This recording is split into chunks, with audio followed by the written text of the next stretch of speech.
¿Cómo le va? Buenos días. Esto es Hay Quórum, Ideas en Debate, tema central, principal, todo lo que pasó en la larga jornada donde se aprobó en diputados, media sanción, este proyecto de emergencia. 134 votos a favor, 110 en contra. Estamos enseguida con todos los detalles.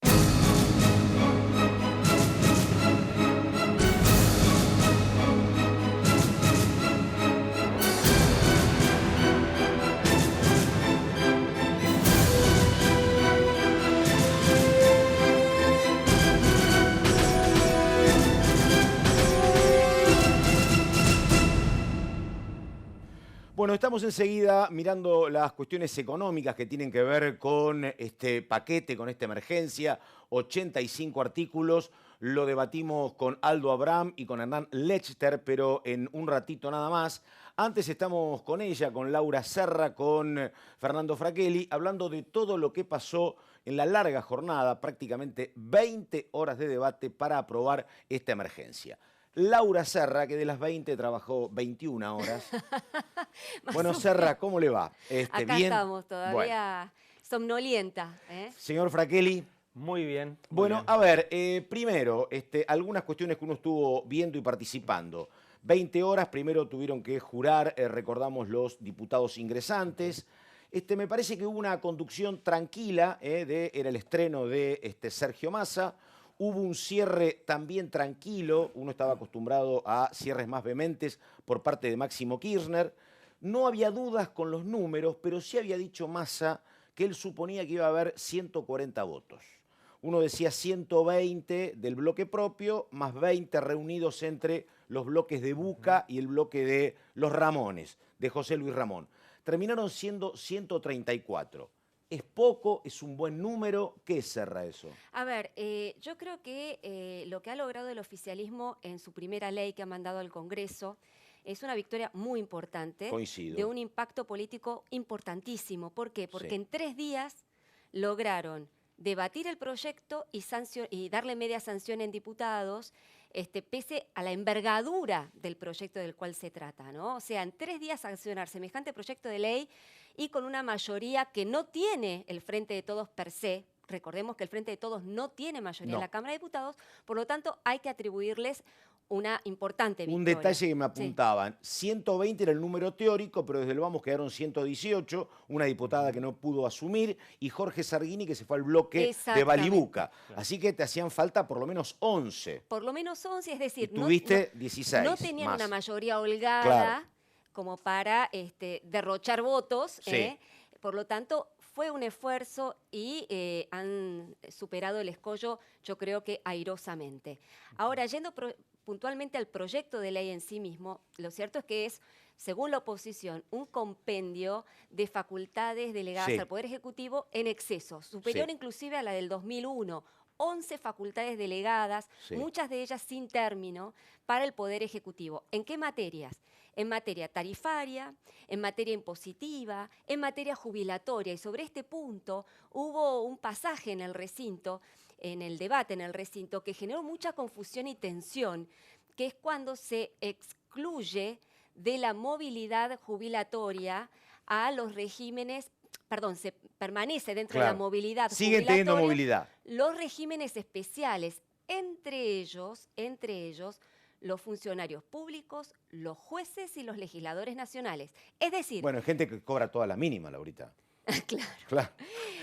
Sí, exactamente. A ver, ¿por qué? Yo había interpretado a lo mejor que iba a haber modificaciones cuando dijeron no vamos a castigar a docentes, investigadores del CONICET, supuse que era para ellos nada más. No. El tema abarca más. Las públicamente era para ellos, por lo menos en las declaraciones previas se hablaba y cuando uno hablaba con los diputados nacionales, pero no. En la jornada Poder judicial sigue igual y jubilaciones de privilegio siguen igual. Exactamente, pero ¿por qué? Acá viene el argumento del oficialismo, porque temen una avalancha de claro, juicios contra el Estado. Entonces, por eso lo dejaron como una suerte de stand-by lo va a evaluar una comisión ad hoc, pero mientras tanto van a seguir gozando de la movilidad que el resto de los jubilados no van a tener por 180 días. Ahí viene una cuestión que no es semántica, porque había mucho esfuerzo en el oficialismo en decir que este congelamiento era para mejorar a los jubilados.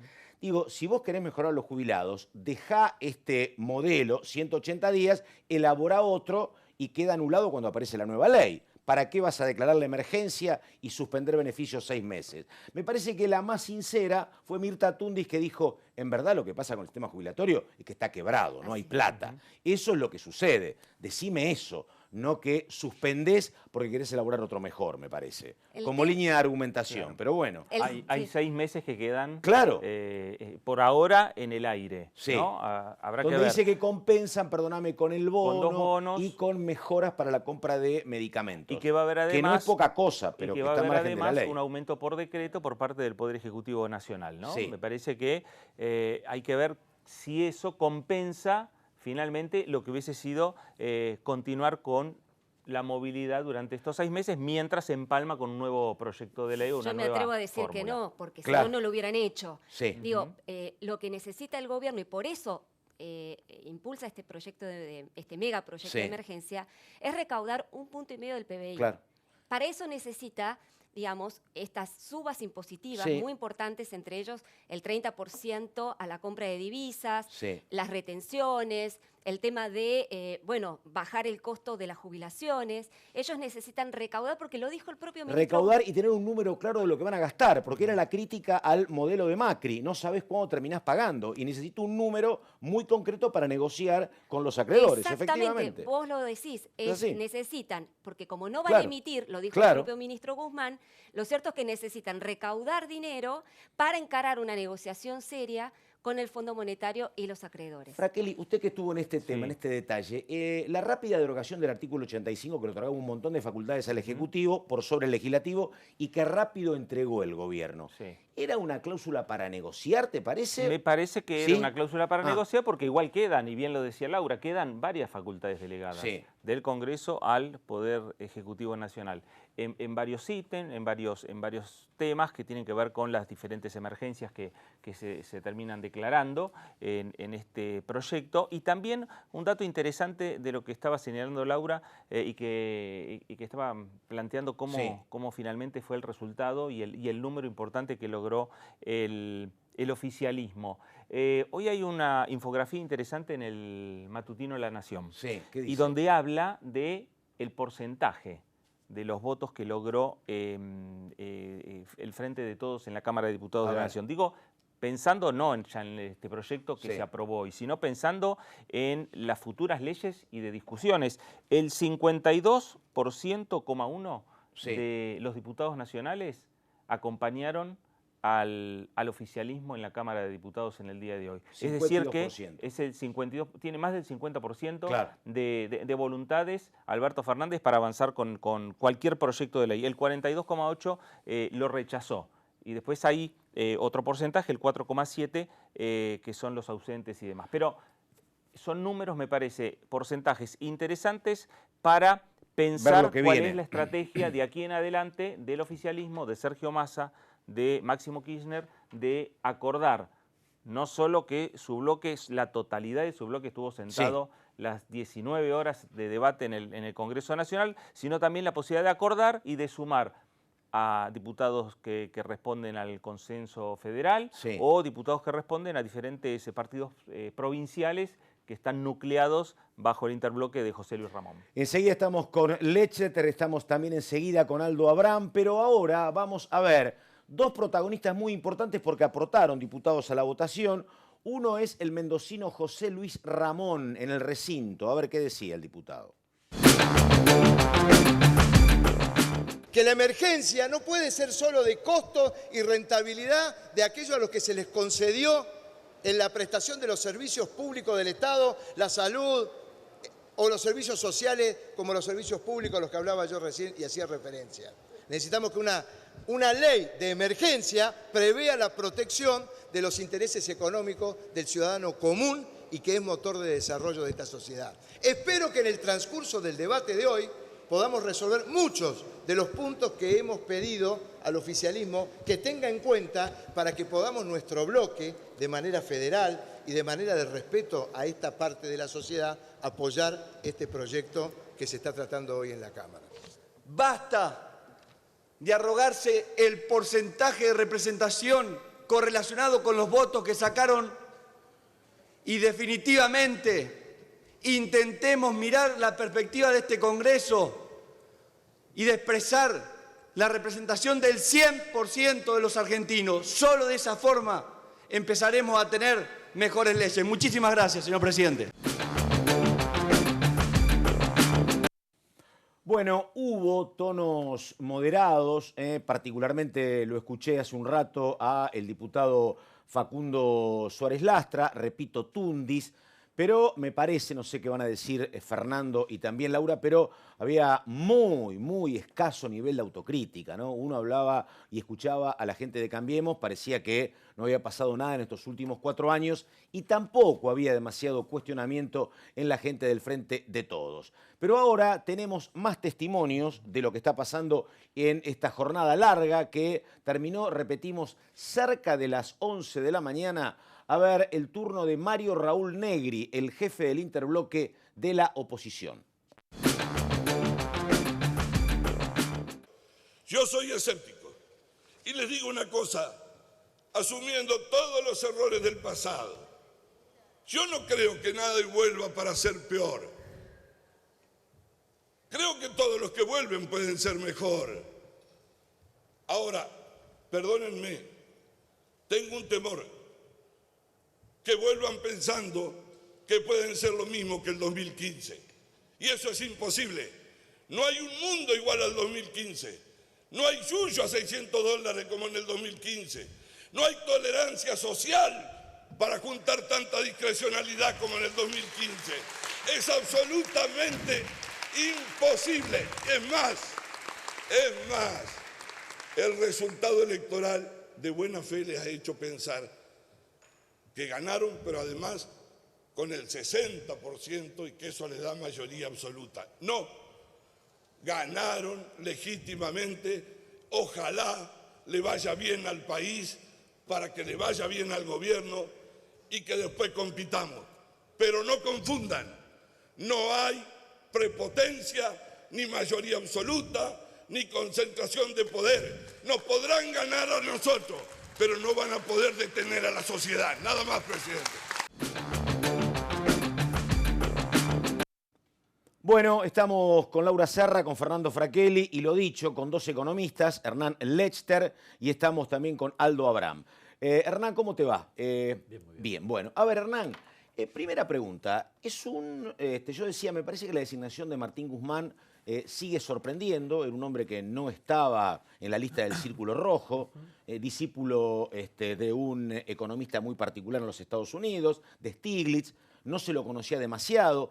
Este modelo que uno supone que viene ahora, o este paquete, digo, ¿está claro a quién beneficia, a quién perjudica, a quién castiga, cómo va a ser mirado por los acreedores? ¿Hay algo que uno pueda clarificar o no? Discípulo de un Nobel economista. Exactamente. Yo creo que el conjunto de medidas que han tomado tiene una linealidad muy clara. Martín Guzmán en la primera conferencia de prensa dijo, no vamos a emitir, no tenemos acceso al crédito. No dijo cómo vamos a financiar en esa primera conferencia de prensa. Lo vimos algunos días después con este paquete de medidas, que básicamente lo vamos a financiar liberando recursos fiscales de los que ya tenemos y agregando otros. Y en ese sentido a mí me parece de mucha linealidad. A ver, todas son medidas que, mejoran la recaudación, lo que tiene que ver con retenciones de un sector altamente concentrado, bienes personales, hay una partecita que puede afectar a la clase media, diría que no, respecto de todos los años anteriores, porque se saca la casa habitación, se aumenta de 1.192.000, que es hoy el mínimo imponible, a 3 millones. O sea, la verdad que no, hay un claro beneficio, ese debate me parece totalmente estéril.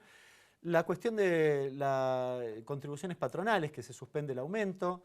El 30%, a ver, en la Argentina ayer salieron los datos, compran dólares 1.770.000 personas de 45 millones de personas. O sea, es un número minoritario y además... 1 millón sobre 45, 1.700 sobre 45. Sí, bueno, tendríamos que hacer 45, tenés eso, chicos menores, ¿no? También, por eso está bien, sí. El Pero será porcentaje 10% es con poco toda la significativo. furia. Lo mismo en el caso del turismo, peor. Los últimos datos del INDEC muestran que el último año salieron de la Argentina el 7%, menos del 7%, pero en realidad los datos no muestran si yo salí 2 veces. Claro. Con lo cual, a lo sumo es el 7%, digamos.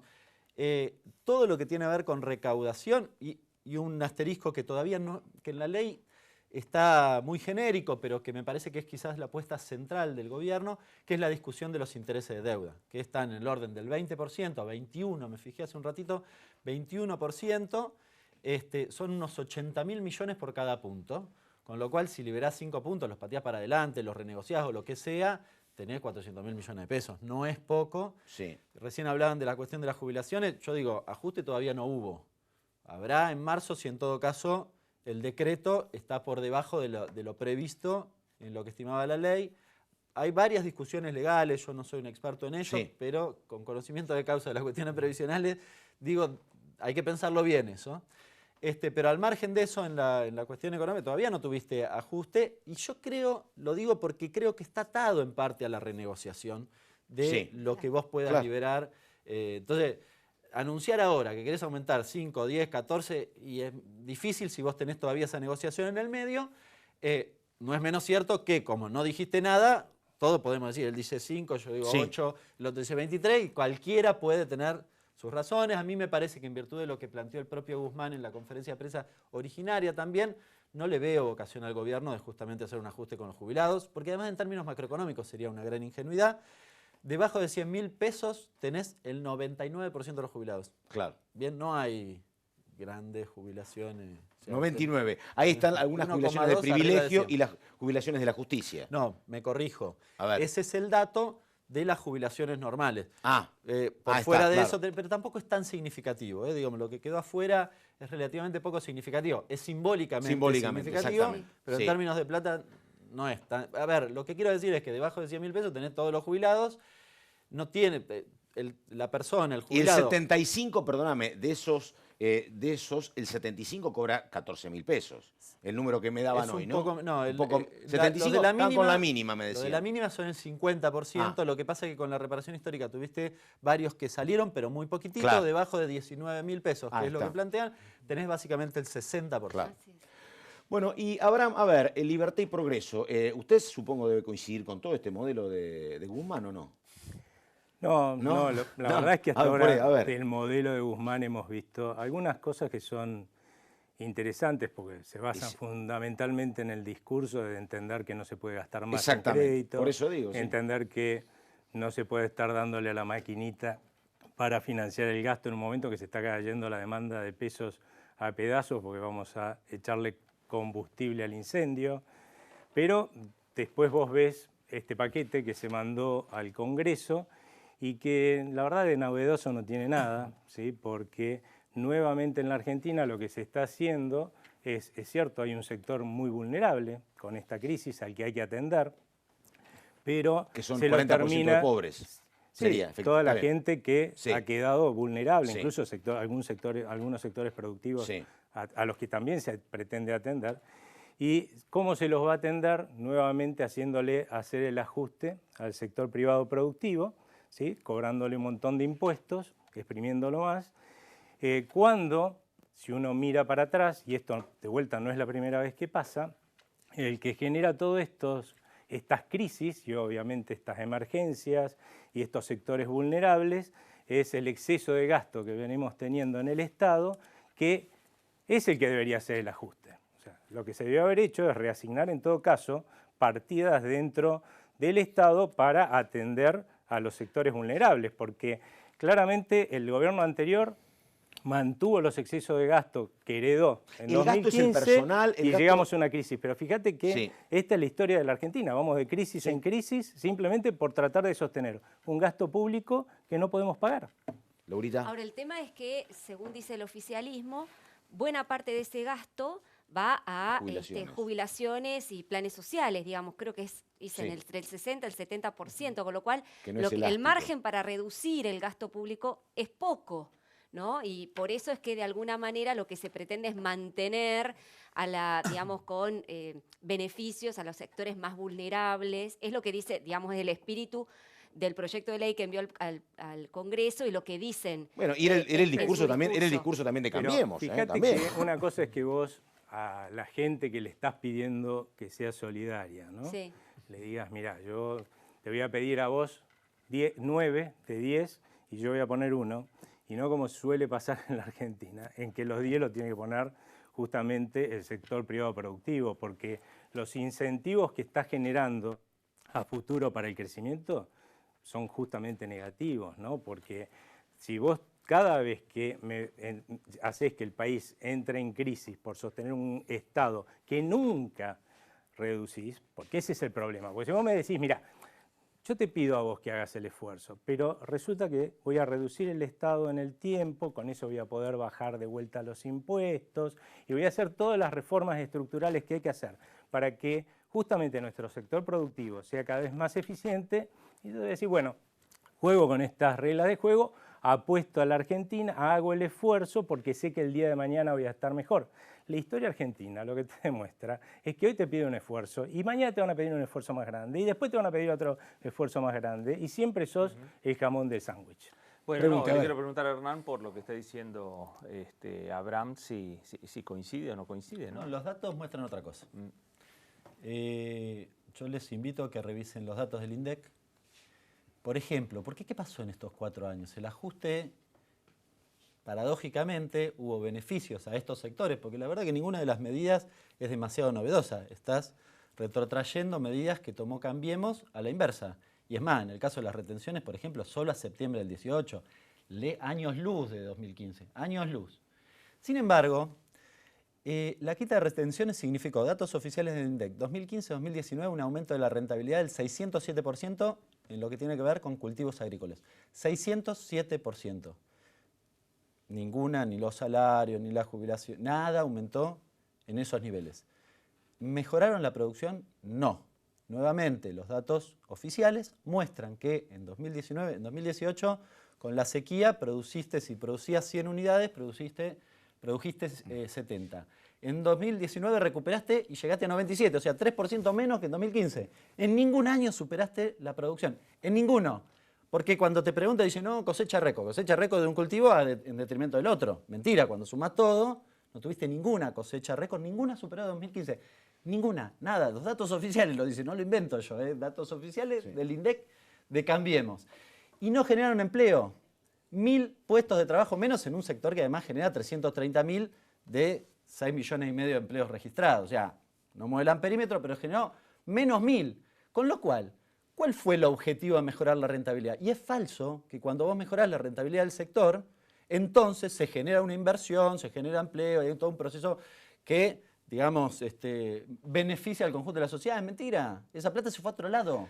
Ahora, una consulta, porque la verdad, vos hablas con los propios hombres y mujeres que perciben planes sociales y te dicen, nosotros queremos otra cosa, ¿no? No queremos cobrar un plan, queremos trabajo. Ahora, digo, ¿de dónde se podría reducir el aparato del Estado, Aldo? Porque la verdad, digo, como dice Laura, no tenés mucho margen con las jubilaciones, no tenés mucho margen con los planes hasta que no haya trabajo. Imaginemos que uno lo pudiera achicar. ¿De dónde sería esa reducción? Lo que pasa es ¿Qué se tocaría? A ver, en el mundo los países que han logrado revertir situaciones como esta lo han hecho haciendo un conjunto de reformas estructurales. A veces lo han hecho mal, como el caso que fueron a estudiar, que es el famoso milagro de Portugal.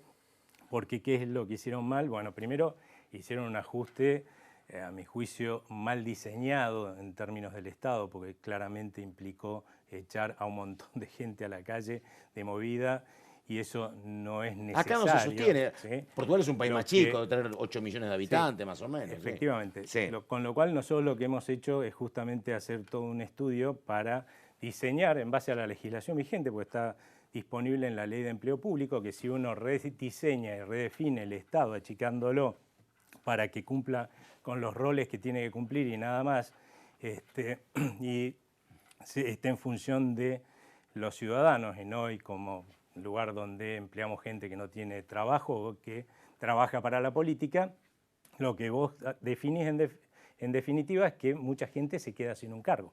¿sí? Se queda sin un cargo aquel que no está siendo útil a la sociedad desde el Estado porque no cumple ningún rol útil, y se queda sin un cargo también aquel que le han inventado un sellito que te complica la vida, ¿sí? Para justificar que tiene un escritorio. Pero ¿cómo lo haces en gobierno? No puedes dejar 1 millón de personas en la calle. Es que ese es el viejo argumento que tienen todos los que no quieren hacer la reforma del Estado, porque te estoy diciendo que la ley de empleo público prevé que a esa gente la podés poner hasta por 1 año en disponibilidad, pagándole el sueldo para que no vaya a trabajar. La podés entrenar, podés generar subsidios para que el sector privado productivo los tome, y si lo logramos pasar al sector privado productivo le va a ser útil a la gente. Pero una cosa que es muy importante, ¿sí? Porque hay que aprender de los errores de otros países para no cometerlos acá. En el caso de Portugal, resulta que ellos hicieron una reforma del Estado muy drástica, para mi juicio, y no hicieron al mismo tiempo una reforma laboral. Eso que implicó que el desempleo trepó en 2 años a 17%, muchísimo. Cuando se dieron cuenta de esto, hicieron la reforma laboral, en 2 años bajó el desempleo a 12%. Hoy pero está en 7%. A mí la verdad, pero tomar Portugal, digo, cuando me dicen el ejemplo de Noruega o Finlandia. Bueno, pero Noruega y Finlandia son países de 2 millones, digo, es distinto. Me parece Portugal con Argentina, no sé si son equiparables, pero bueno, salió adelante cuando abandonó el ajuste, salió adelante. No es verdad. Igual, por 2 años antes había salido. No es así. Bueno, el país empezó a crecer durante el gobierno que hizo todos estos ajustes. Hizo el ajuste y no crecía. Hizo el ajuste y no crecía, después le dijo chau al fondo, le dijo ustedes esperen un cachito, les vamos a cumplir lo mismo que están planteando acá. No dice eso los números, estás equivocado. Fíjate cuando empieza a crecer dejó el los últimos Igual, 2 años. No se puede echar 1 millón de personas porque en el Estado Nacional tenés 800.000, así que tendrías que contratar antes de echar para tratar de echar 1 millón de personas. Pero a ver, hay otra cuestión. La estructura de la actividad económica en la Argentina, esto es una característica de nuestro país, de nuestra economía, el 65% lo explica el consumo.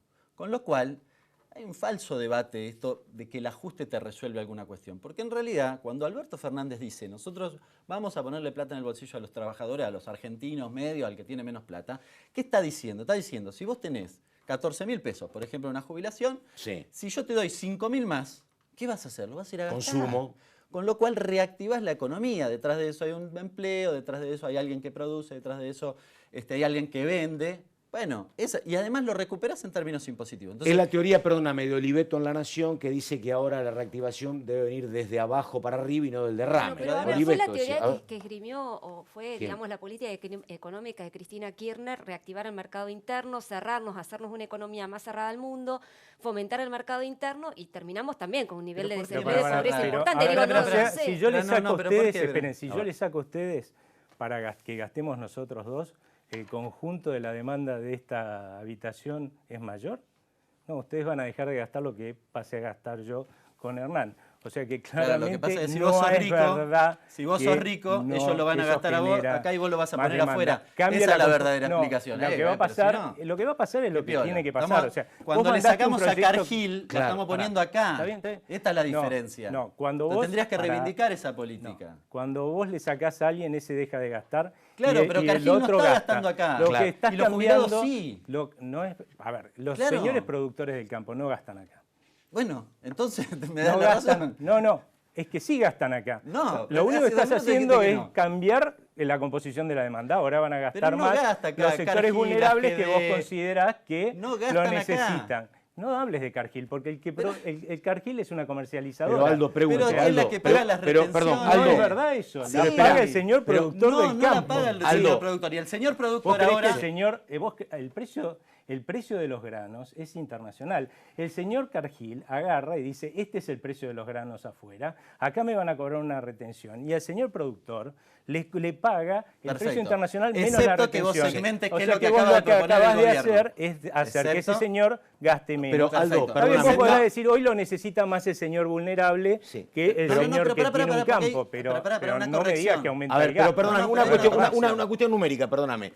Digo, esto, a ver, hay un plan alimentario que estaba anunciando Arroyo que eran 6.000 pesos en principio para 2 millones de personas. 6 y 4. Digo, me parece que hay una cuestión mayoritaria y masiva. Si vos le das 6.000 pesos a 2 millones de personas, me parece que hay plata que ingresa al mercado más rápido. Claro. Si vos me decís, sí, nosotros tomamos un crédito, a ver, vos en tu casa, sí. Si no tenés crédito, ¿podés gastar más de lo que tenés? No, bueno, un bueno, tiempito con la tarjeta. Un país tampoco una puede. Empresa sí no, lo claro. Puede hacer. Bueno, no, si, entonces estamos inventando se apalanca con plata ajena. Así que eso pero tampoco eso es un verdad. crédito. Pero igual no estamos hablando hablando de que él no tiene pero crédito. A mí me parece, y la el verdad, país tampoco. A mí me parece que el país no tiene crédito, no puede gastar más. Vos cobrás conclusión, le saco a uno para darles a otro. Yo le cobro la retención. Pero eso es un problema de equidad, me parece. Si vos le estás sacando a los que tienen... No estoy discutiendo. Yo lo que estoy discutiendo es que eso genere reactivación.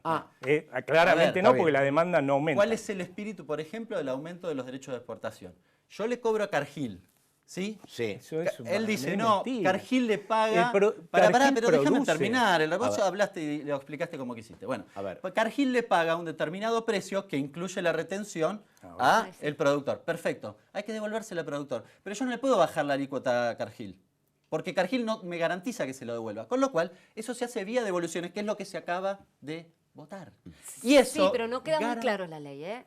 Mirá, la ley no dice nada. Es muy queda como supeditado al Poder Ejecutivo establecer mecanismos de compensación. Punto. Perfecto. Ok, pero no te lo dice la ley. La última versión no dice eso, pero tengo algunos datos de los medios que aparentemente hay algún cuadrito. Yo no ¿Las retenciones? Eso que dijo Hernán sería cierto. Devolución. No hay otro mecanismo para hacerlo. No hay otro es falso que hay otro mecanismo. Es falso. El único mecanismo es ese. Y yo entiendo que esto es... Y ese artículo que puede ser... no súper preciso, porque vos no tenés, por eso lo tenés que definir con las entidades que tienen que ver con eso. Entonces tenés que estar y decir, bueno, a ver, porque además hay distintas variables. Distancia con el puerto, tamaño, producción de más de 600 toneladas, capacidad de producción, una serie de cuestiones. La Federación Agraria y con Inagro estaban conformes con eso también fue algunos de los planteos. Ese es el mecanismo. Claro. Fíjate el espíritu. ¿No? Yo en realidad le cobro acá para que, porque si yo no le cobro a Cargill, se la va a llevar afuera y se la devuelvo al productor que la va a poner acá. Claro. Es el mismo espíritu. No, a ver, una cosa que quiero explicarle. A ver, la realidad. Los últimos 2 minutos, vamos. A ver. Sí. En el mercado no está solo Cargill, están un montón de comercializadoras. 5 o 6. Primero. 10 segundo, es el 90%. Segundo, no importa eso. Segundo, lo que se observó es que cada vez que bajaron las retenciones, ¿sí? Subió el precio todo lo que bajaron las retenciones, o sea que eso de que se la queda Cargill o las comercializadoras no es cierto porque hay competencia en ese mercado. Suponete que él prefiriera este esquema en el cual yo decido a quién le devuelvo las retenciones. ¿No era que las retenciones iban a pagar todos estos gastos? Si yo las empiezo a devolver, ¿con qué los pago? Con la parte que no devolvés, porque se la devolvés a los pequeños. Es todo tontera. Ahora, eso. Lo que va, una última pregunta, pero lo que el gobierno recauda de retenciones, ¿parte también no es para atender a los bonistas y al Fondo Monetario con las deudas que tenemos o no? Todavía eso no. De hecho, te diría que no. Está bien. Venimos a aseverar que no, porque hay una negociación en marcha en eso. Sí. ¿No? Digamos, ¿cómo va a ser? No lo sé. Pero hay una negociación en marcha. Una pregunta más, a ver, digo, hoy había un debate sobre la economía que viene, digo, este 2020, con estos parámetros, ¿puede crecer un poquito o va a caer menos que el 2019? Depende de cómo lo midas. Si lo medís en términos de promedio anual, como suelen salir en los diarios, va a caer y va a caer mucho. Puede ser que tengas una recuperación, digamos, hacia mediados de año.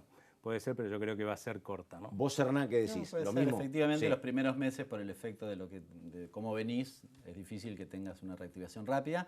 A mí me genera buenas expectativas. Encontramos una coincidencia. ¿Viste? A mí me genera buenas expectativas, digamos, porque comparto, como habrán visto, el diagnóstico y me parece que las medidas son correctas. Y creo que además pueden generar un efecto positivo sobre una sociedad que viene hace 4 años ajustándose y que puede empezar a sentir que viene otra cosa y de repente puede tener otros efectos no medibles hoy, como por ejemplo, si tenés los dólares en el colchón y empezás a sentir que te va mejor económicamente, tal vez lo sacás y lo ponés en el banco. Eso es muy positivo en materia económica. Bueno, ¿alguna consulta pendiente? No, ya venimos entonces. Estuvimos con Hernán Lechter y estuvimos con Aldo Abraham. Primera pausa, ya seguimos. Está pendiente todavía 3 o 4 tramos centrales del largo debate, 20 horas para aprobar la emergencia en diputados entre la larga noche del jueves y la mañana del viernes.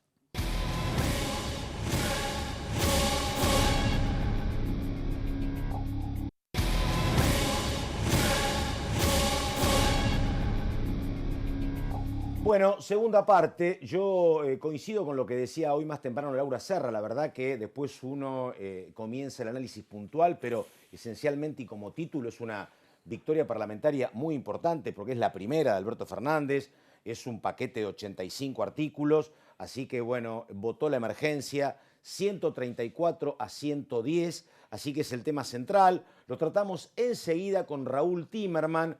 Pero ahora, parte de lo que pasaba en esta larga jornada de 20 horas, tenemos el testimonio de Hugo Yasky, un hombre muy militante en el oficialismo, y también el estreno de Máximo Kirchner. A ver, pasaba lo siguiente en el recinto, dale. Una diputada dijo, es peor el remedio que la enfermedad, hablando de esta ley. ¿Cuál es la enfermedad? La enfermedad es el hambre. La enfermedad es la desigualdad, porque no es que todos en la Argentina estamos hambrientos. Hay un sector muy reducido que se benefició. Se benefició de la apertura de la economía, se benefició de la liberación del dólar, se benefició de la deuda externa. Y cuando se suponía que todo eso podía servir para que la copa se llenara, lo que se llenaron fueron los paraísos fiscales. Lo mismo que entró por deuda, salió por fuga de capitales. Pero ahora la tenemos que pagar todos. Ustedes socializan las pérdidas y se llevan las ganancias. Esa es la democracia que defienden.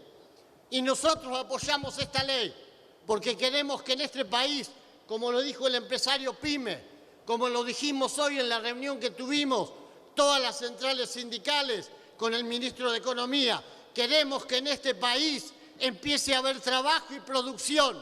Basta de hambre, basta de especulación financiera, basta de enrostrarle a los pobres que son ignorantes y energúmenos. Ustedes lo son, aunque tengan títulos, aunque tengan cuenta en los paraísos fiscales y aunque se la den de guardianes de la democracia. Diputado, gracias. Diputado, ¿sabe qué? Yo coincido en todo que tiene que haber políticas públicas, pero ¿sabe qué importancia tiene el Estado?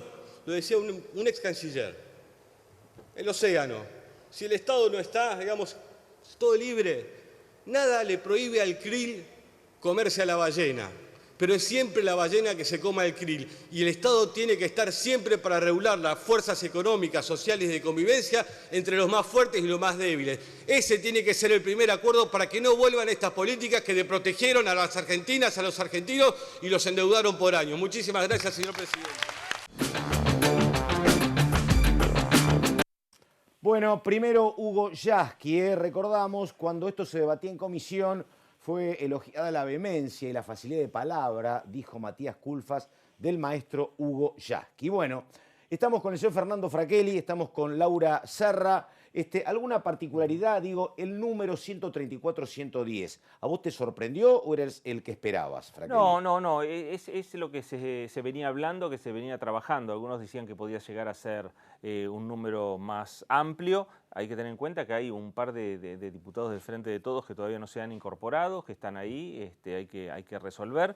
Pero lo cierto es que los números y lo que señalábamos antes, los acuerdos alcanzados en el seno de la Cámara de Diputados le permiten una mayoría interesante como para encarar otros proyectos pensando en el gran debate que va a ser el año que viene con el presupuesto 2020, ¿no? Bueno, se votó casi una dictadura, dijo Elisa Carrió, que estuvo un rato, y he leído por las redes sociales alguna definición de Patricia Bullrich hablando de que esto va a convalidar un sistema chavista, habló de complicidad.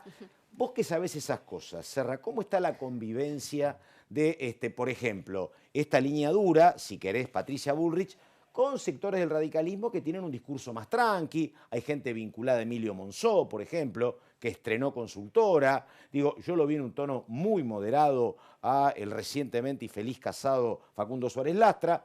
Pero ¿cómo está la convivencia dentro de Juntos por el Cambio? ¿Aceptable o más o menos? A ver, en la Cámara de Diputados, si hablamos del bloque propiamente dicho, del interbloque, para ser más precisos, pese a las tensiones internas que hubo en un primer momento, finalmente llegaron a una postura común que era no dar quórum y rechazar en general la iniciativa. Y si, perdóname, te pregunto, si en su momento aprobar el juramento de los nuevos, porque primero era un no general, era, ¿no? Sí, en general la idea era prestar el quórum para el juramento, se malinterpretó en algún momento. Hubo sí algunos legisladores más duros que decían, bueno, no les demos el quórum, no les facilitemos la sesión, pero en general el clima era Fernando Iglesias, dicen, por ejemplo. Exacto, facilitar el acceso a la banca de quienes fueron elegidos. Lo cierto es que punto también para Mario Negri, que pudo mantener la bancada unida en el primer trance que tuvo que pasar como bancada opositora. Ahora, hilando más finito, a la convivencia, lo cierto es que hay como una disonancia entre la tropa legislativa y los gobernadores radicales. Claro, ahí está. Entonces ahí está la cuestión. Y puntualmente con Gerardo Morales. Vos sabés que los 2 diputados radicales por Jujuy no estuvieron en el recinto. Y Gerardo Morales... es una casualidad, Laurita. No creo que haya sido una casualidad. Gerardo Morales es el que estaba presionando para que el trámite express que arrancó en diputados culminara el viernes en el Senado con la sanción de la ley, con lo cual... Él dijo, perdóname, además que era antidemocrático no dar quórum para el juramento de los nuevos. No, pero en eso Negri también estaban de acuerdo. La cuestión es que Morales tampoco estaba muy de acuerdo con entorpecer la sesión y no dar quórum a la hora de debatir el proyecto. Ahí Morales está jugando, digamos, no en alianza con Alberto Fernández, no lo diría en ese término, pero sí parece ser de que están haciendo buenas migas con el gobierno nacional, con lo cual convengamos que... Porque le ha relajado compromisos fiscales al gobierno de Jujuy que le sientan muy bien al gobierno. Jujuy es una de las provincias más endeudadas y tiene el problema Morales de Milagro Sala. Así que, a ver, vamos a ver cómo me dijeron que también se está encolumnando para que sea parte de este acuerdo. Así que vamos a ver cómo se comportan los gobernadores radicales ahora con el gobierno nacional, ¿no es cierto? Sí. La primera reunión que tuvo Alberto Fernández esta semana para ir diagramando cómo iba a ser la discusión de esta ley fue con los gobernadores radicales. Y ahí tuvo el compromiso de los 3 gobernadores radicales. Y este es un tema del día a día, porque ayer estuvo un rato con Jorge Macri en Vicente López y después partió rumbo a Dubái con Juliana, el expresidente, cosa que ellos estaban en el medio del lío y partió rumbo a Dubái. Y ahora empieza una vacación prolongada, un mes, y después habrá que ver si se resuelve lo de Patricia Bullrich, presidenta del partido. Parece que eso ya está resuelto. Lo cierto es que, bueno, habrá que ver si Patricia Bullrich logra, detrás de este discurso un tanto duro, encolumnar a los que vos recién mencionabas, ¿no? Con la gente de Monzó, que por ahora se ha comportado, digamos, alineado al bloque, ¿no? Alineado al bloque. Yo quise hablar con alguno al aire, me dijeron, no, ¿para qué hacer lío? Dejá, si hablamos... Pero digamos, hubo disciplina partidaria y todos se encolumnaron detrás de la postura oficial, no dar quórum, rechazar el proyecto. Raúl Timerman, caballero, ¿cómo le va? Gracias por estar. No, gracias a usted. A ver, Raúl, victoria por lo menos en primera instancia, media sanción para el gobierno. ¿Vos cómo calificás esta emergencia? Digo, ¿es un paquete progresista? Otros te dicen que no, mirá, están contentos el Fondo Monetario, los fondos de inversión y han jorobado los jubilados. De progresista no tiene nada, te dicen. Bueno, primero que hay muy poco para agregar respecto a todo lo que se dijo. Sí. Prácticamente recorrieron todo el espinel de las objeciones, los pros y los contras. Empecemos por una punta. Digamos, uno va a mandar una ley de esta naturaleza al Congreso, que es una ley de emergencia. Yo creo que la mejor manera de presentarla en sociedad es llamando a una conferencia de prensa, repartir entre los periodistas con anticipación a la conferencia 1 o 2 horas antes el texto de la ley, explicar la ley en todos sus detalles en el momento que se anuncia y contestar todas las preguntas de los periodistas, aunque sean repetitivas. Si eso se hubiera hecho, una cantidad de cosas que pasaron desde el punto de vista comunicacional posiblemente no hubieran pasado. Punto 1, ¿no es cierto? Sí. Segundo punto. La ley contempla, esta es una ley de emergencia en una situación de emergencia, hay que contemplar eso, y es una ley no para el gobierno, es una ley para el país. Las leyes no son para los gobiernos, ni para el oficialismo ni la oposición, son para el país. Entonces lo que se discute, yo estoy de acuerdo con que el país tenga una ley así o no estoy de acuerdo. No es estoy de acuerdo con el gobierno. Por supuesto que uno cuando pone algo en discusión, y acá hay un punto que diferencia mucho de lo que fue hasta el 2015, Alberto Fernández cuando manda esta ley dice vamos a discutirla. Sí. Y dice mejórenla la ley, no le dicen no la tomen como está. Y rápido baja un artículo además, ¿no? Bueno, sí. Y rápido baja un artículo que uno podría decir, bueno, uno cuando siempre lo... Para arreglar. Exactamente. Cursos de negociación de la Escuela de Negocios de Harvard del año 25. Ya estaba. Ya estaba.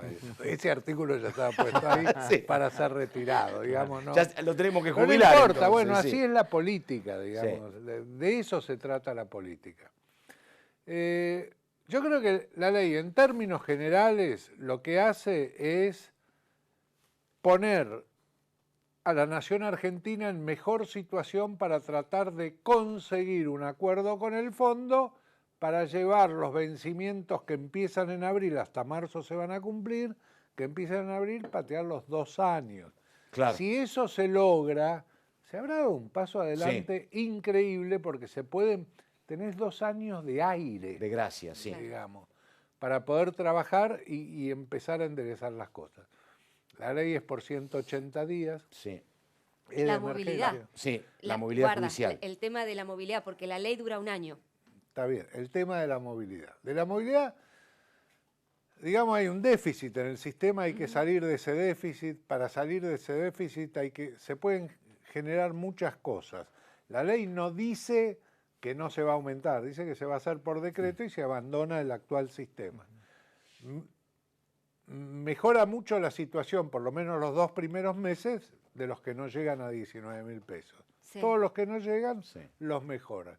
A los otros, por ahora nada, hasta marzo no vamos a ver qué va a pasar respecto a los otros. Hay un tuit de Tombolini muy gracioso, porque dice, nadie votó a Alberto Fernández para que cuide la jubilación de los que ganan 80.000 pesos. No sé si y le respondieron, lo dice uno que ahora va a cobrar el sueldo director del Banco Nación. Pero por eso, exactamente, que son 300.000 pesos. Eso es lo que tiene las redes sociales. Una de las mayores objeciones a la ley es decir, bueno, está bien, todos ponen, los que más pueden poner, ponen más, los que menos tienen reciben un poco más, y hay una objeción grande, ¿qué pasa con los funcionarios públicos que se han jubilado? ¿Qué pasa con los políticos que están en función pública y qué pasa con los jueces? Y sí. Bueno, eso alguien tendrá que dar una respuesta a ese tipo de cosas. Yo creo que hay que esperar un poco, hay que esperar. La ley va a salir, digamos, van a obtener los votos necesarios, hay que esperar. Respecto al tema de los gobernadores radicales que ustedes mencionaron, Alberto Fernández estuvo muy hábil. Él sabe la diferencia entre un político con responsabilidad de gobierno... El que paga sueldo y el que no paga sueldo. Exactamente. Sí. Entonces, a los radicales que tienen responsabilidad territorial los llamó. No nos olvidemos, en el caso de Morales, que tiene un interlocutor de lujo que es Sergio Massa. Claro. Porque cuando se hizo Gualeguaychú los radicales, él quería ir con Massa. Totalmente. No quería ir con Macri. Claro.